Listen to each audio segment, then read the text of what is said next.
Yo, what's good, world? It's your boy King Mike coming at you live and direct with a video, man. And let's talk about a few things, man. Let's talk about a few things. First thing I want to talk about is shout out to Ray Phoenix, man. Shout out to Ray Phoenix. Well wishes and speedy recovery to you, man. Um, if you want to take off from AEW, I wouldn't blame you in the least bit, man, because it's crazy how unsafe AEW is, man. It's insane how many people get injured in the AEW ring. You know what I mean? Um, so if you didn't see the show last night, or if you didn't catch any of the highlights, because I didn't watch the show, if and you don't have to watch the show. You can just be on Twitter and basically catch the whole entire show on Twitter. It's crazy how that works, man. And if you happen to miss it on Twitter, you can just wait the next day. You can catch all the clips on YouTube. You know what I mean? That's a way we can make AEW listen to us. You know what I mean? But I'm getting off track. So it's crazy how many people get injured in AEW. It's insane, man. Um, I don't know if they need a performance center or nothing like that. And from what I understand, that's what the Nightmare Factory is. But I don't know if you need an invitation to join the Nightmare Factory, or if you can just volunteer to join it, because if with all the stuff Big Swole was saying, you know what I'm saying, if the Nightmare Factory was like something you could just say, hey, you know what, maybe y'all can help me become a better wrestler, you know, then some of that falls on Big Swole. But if you got to be selected to be part of the Nightmare family and be able to go to the Nightmare Factory, then that's a problem in AEW that needs to be addressed, because there's a lot of bad wrestlers in AEW, a lot of them, and it's crazy to me how just certain people get called out, like Big Swole. Everybody wants to jump down Big Swole's throat and be like, well, she was a bad wrestler. That's why she got released and yada yada yada. But Penelope Ford is still around. They act like Penelope Ford is just some golden child. You know what I mean? Like there's a lot of bad wrestlers in AEW, man. Um, Luchasaurus, for as much potential as Luchasaurus has, like as far as like charisma and all that stuff, and I gotta keep it real, man. I'll be watching Luchasaurus footwork sometimes, man. That boy is awesome. That dude is awesome. His foot game is insane. Um, he has the potential to be good, but there's spots that he does, and it's just insanely dangerous. Like that table spot, when the way, and somebody should have knew better. Somebody should have known better, because I was watching the Joe Cronin show, and he was pointing this out too. He was basically saying the way Ray Phoenix went through that table, he's lucky.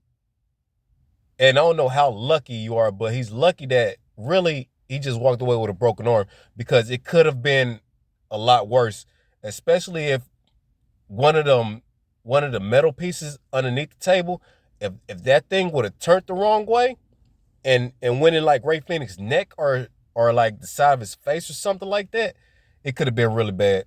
It could have been really, really bad, man. Um, but there's a lot of bad wrestlers in AEW, and I don't understand why just certain ones get called out. Everybody want to jump down Jade Cargill's throat and say that she had a bad match. Her match against Ruby Soho, it didn't live up to the hype and yada yada yada, and in a way, she had a role in it. She had a role in it, but I don't see Ruby Soho getting any blame. I don't see people saying that Ruby Soho was trash too, because she was. It takes two to tangle, and both of them women were trash. But here's something that I want to speak on. It's crazy how people don't call out Ruby Soho, but they want to call out Jade Cargill. What what good match has Ruby Soho really had since she's been in AEW? Hmm? She's had 2 championship matches, one against Britt Baker and one against Jade Cargill. They both was trash. She's had a match against Chris Statlander. That match was trash. She had a match against Nyla Rose. That match was trash. What's the common denominator? The common denominator is Ruby Soho. And here's something that's really crazy. Ruby Soho lost. She lost to Jade Cargill last night, right? Jade Cargill became the first TBS champion. Tell me why Ruby Soho got the backstage interview and we didn't see Jade Cargill again. See, this is what we're talking about, Tony Khan. You're not slick. You're not slick, man. We see what you're trying to do. You know, you give a little, and then you say, all right, that's enough now. Now take what I want. Now I'm gonna do what I want to do, right? You gave us Jade Cargill, a black woman winning a championship, right? So you gave the world that to try to shut everybody up. To me personally, I hear a lot of people out there saying that they think that Jade was gonna win from the beginning. And before all of this even happened, I saw a lot of people saying that they think that Jay's gonna win it. Jay's gonna win it. And I'm in the boat of saying I don't think Jade was gonna win it. I think Jade was gonna go all the way to the finals, and she was gonna face Ruby Soho, and Ruby Soho was gonna beat her, and not only become the first TBS champion, but ended Jade's undefeated streak. I think that was what was gonna happen, and the reason I think that is because, like I just said, tell me why Ruby Soho got the backstage interview. I think all of that was in the plans. I think Ruby Soho was supposed to have a backstage interview, but she was supposed to be the TBS champion. And then Britt Baker was supposed to walk up and then say, nice championship, but mine's is better. Some shit like that, right? And then they were supposed to go into a program. You know what I mean?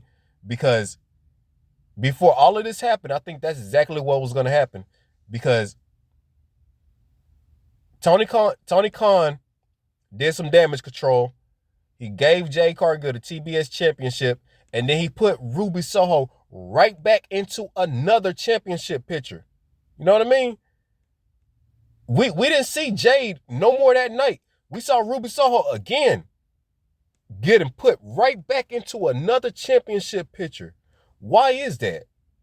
You're not slick, Tony Khan. Look, I think, and then something else I want to touch on real quick too. Jade Cargill, as much as I respect her, I lost a little respect for her. And I'll tell you why. Because she basically abandoned Big Swole and the whole thing she was trying to preach. Because remember, before Big Swole, Jade Cargill was on Twitter saying, why do some fans have a problem with black female wrestlers? Why? You know what I'm saying? She left Twitter because of that. You know what I'm saying? Because people was attacking her. The same way they're attacking Big Swole, right? Big Swole came out and said what she said. Then Tony Khan came out and said what he said. And then everybody started jumping down Tony Khan's throat, and then he had to do some damage control. So in a way, Jade Cargill should be thanking Big Swole. But you know what I see? I see Jade Cargill basically throwing Big Swole underneath the bus, basically abandon the whole ship for a championship. You know what I mean? I think Tony Khan came to Jade Cargill after everything that happened with Big Swole and said, we're going to make you the TBS champion.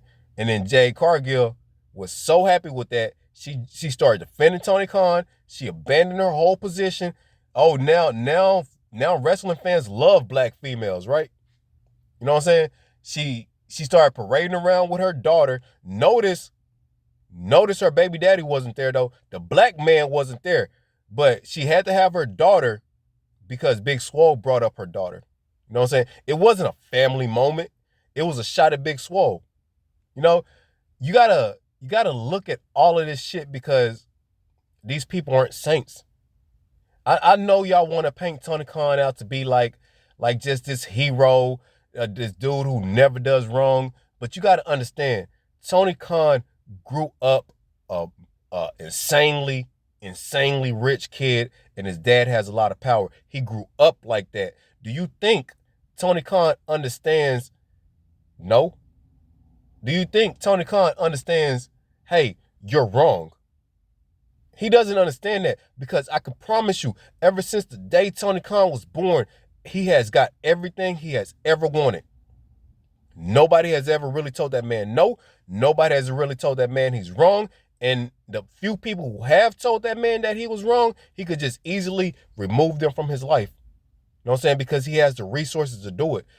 You know, and I think that a lot of people don't want to tell Tony Khan the truth because they just want to be around that lifestyle. You know, you get people like Isaiah Cassidy and Mark Quinn. I'm seeing pictures of these clowns on private planes with Tony Khan.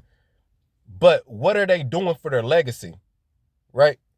I don't know how much money they're making. They might be making insane money. If they're doing that, more power to them, man. Get them checks. I'm not mad at that. But don't sit there and turn your back on the black community because you're sitting here trying to get some green money. Like, for real. Because I see a lot of people doing that now. I see Sean Dean doing that. Seriously. Sean Dean, we got a real problem. It's insane to me.